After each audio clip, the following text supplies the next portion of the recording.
So this is the Genmax GM3500XI open frame CO2 alert pure sine wave inverter generator. Wow, I got that all out in one take. All right, so this is going to be a not so very technical review of this generator because I'm not qualified to give you technical specifications. If you're looking for technical specifications for this generator, good luck, because you won't find it on YouTube. There's like 2 videos by the same guy on YouTube for this generator. I went ahead and got it despite the lack of reviews on it, and I thought that I would just kind of give my own input here. And so if you're interested, stick around.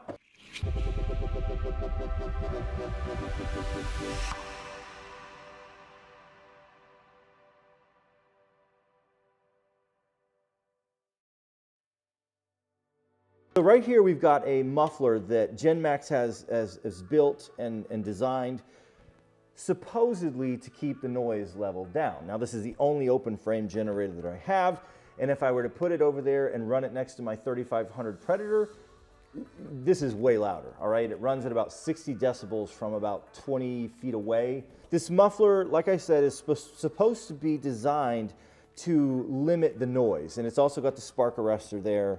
Whether that actually works or not, I really couldn't tell you. I don't know. I don't think it's that loud, all right? Does that have anything to do with it? Probably, I don't know. On this side, here is your inverter that runs all your sensitive electronics. This is where it runs through. Here, I know a little bit about that stuff, but basically what this means by being an inverter generator, a pure sine wave, is that you can run your phone, you can charge your phone, you can plug your computer into it, any sensitive electronics that you want.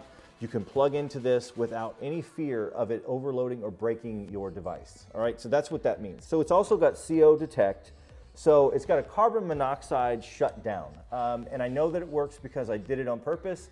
I left my garage door closed. I started it up and it shut down within about 45 seconds to a minute, somewhere around there. I didn't actually time it, but it wasn't very long at all. So it will not stay on long enough for you to forget about it and potentially harm yourself. All right, so let's talk about some of the features of the GM3500XI. It has 3,500 starting watts, but only 3,200 running watts. So what that means is it will only actually run 3,200 watts. Now, it holds 2.2 gallons of fuel, and with a full tank, it'll run at a 50% load for 8.5 hours. Typically that's about where you want to run your generator. You don't want to max it out. I mean, can this handle 3,200 watts? Yes, it can, but most people aren't going to max this thing out at all 3,200 watts. You're typically going to run it around 2,000 to 2,500. It does have a manual fuel gauge up here on the top. The main switch, so you would turn this on if you were going to start it. These got nice dust covers on here. Your eco mode, your low idle, right? It's got a digital, the only electronic digital thing it's got on here, again, this is to keep the price down on here, but just how many hours you've been running it. I've had it run for 9 hours now. I broke it in.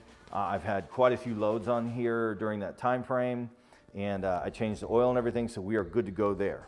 You got your reset button if you overload it, right? So here's your CO alert indicator. Here is your manual choke. So you would pull that out to start it. Pretty simplistic. Here are your low oil levels. So if the oil level is too low on here, it'll actually shut down. You have your overload switch. So if you overload the generator, this will flash and let you know. This is your power indicator. If you've got it on, that'll be green, right?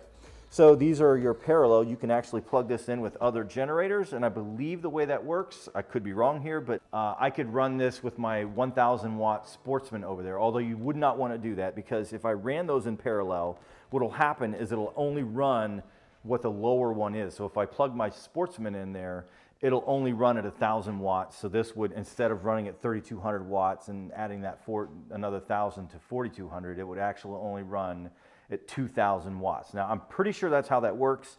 So you can run it in parallel, but you want to kind of stick with something the same as this, like my Predator 3,500. It would be no problem to run these both together, right? That's what you want to do. So you don't want to find a lower generator because this is going to bring this one down. This has 2 USB-A ports here, 5-volt USB-A ports. You also have your main plugs here, your AC plugs, 120 volt, 20 amps, right? This is your RV ready 30 amp, so you can plug this straight into your RV. I don't believe this came with a 30 amp plug, so you would have to buy one. And this is your manual start, right? And that's pretty much all that's on here. There's not a whole lot to it. The fuel valve, so up is off, down is on, right? So if you want to actually start it up and you want to get fuel, you would have to have this on. And then here's your dipstick. So you want to check your oil every time. I've got a little too much oil in there right now, but whatever. Okay, so what are the practical uses of this generator? First, campgrounds. Can you use this with your camper?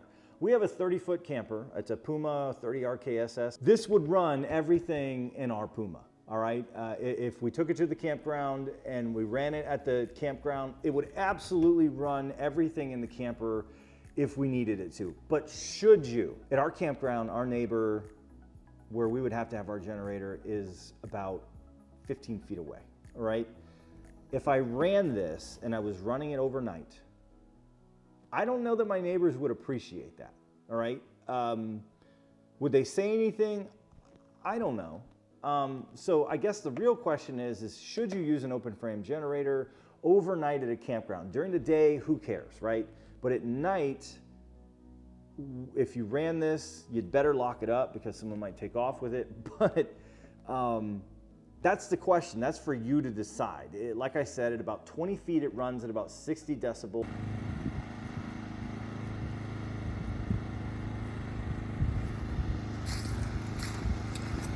Would your neighbors care?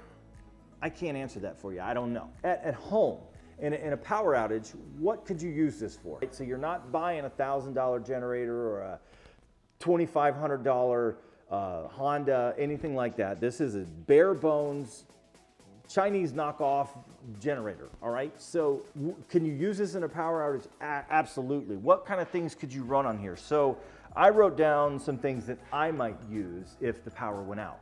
So I've got a refrigerator right over there that runs somewhere in between 400 to 600 watts, all right? I could run that refrigerator freezer combo. I've also got a chest freezer right there. What did I say that one was? The chest freezer right there next to the camera. It runs at 120 watts, so I could absolutely run that as well. I've got an 8,000 BTU air conditioner that runs at about 1,050 watts. You can run lights with that. If you wanted to have your TV on, whatever. I think if you're in a true power outage, I mean, you might want to be trying to pay attention to the weather or whatever's going on. So that kind of gives you an idea. So I could run my fridge and freezer combo over there. I could run my small chest freezer here. I could run an 8,000 BTU air conditioner. So I could keep a small room air conditioned. Also, I could run a 1,500 watt space heater on there, all right? So you're not gonna run an air conditioner and a space heater at the same time unless you just got something wrong with you. So obviously you can pick or choose there. Now the space heater is gonna eat up more wattage. You know, we're not even gonna talk about all the blow dryers and stuff like that you might run on this. You just kinda gotta pick and choose what you're gonna actually run. I don't want my food going bad, so I would definitely want to run that. I do want to start this thing up real quick just to show you that it's very easy. I haven't started this thing up in probably over a month.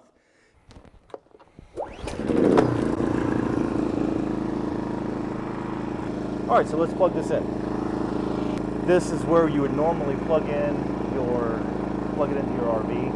I want the extra outlets, so I'm going to use that. And what we're also going to do is I got this watt meter here that I'm going to plug in so we can see exactly how many watts the space heater draws. I have another space heater like this. There we go, so it's on. Let's switch this to watts. So you see this is drawing 1,478 watts right now. Right? Now I have another space heater downstairs that will heat a bigger area than this, but it's the same watts, it's the same wattage, maybe 1,700.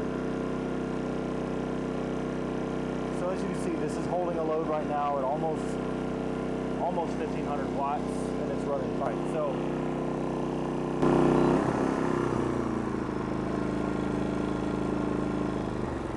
that is the Genmax GM 3500 XI. Like I said, if you've got a power outage, it'd be great for your home. You just want to make sure you lock it up. Again, this is not a very technical review. I just know there's a lot going on in the world right now, and I know that people are probably looking for affordable generators that you can buy, and this would definitely be one of them. You got a bare bone system here, and it's going to work. It's going to power what you need it to power to keep your food going and to give you some heat or air conditioning if you need it. All right, anyway, thanks for watching the video, and I'll see you next time.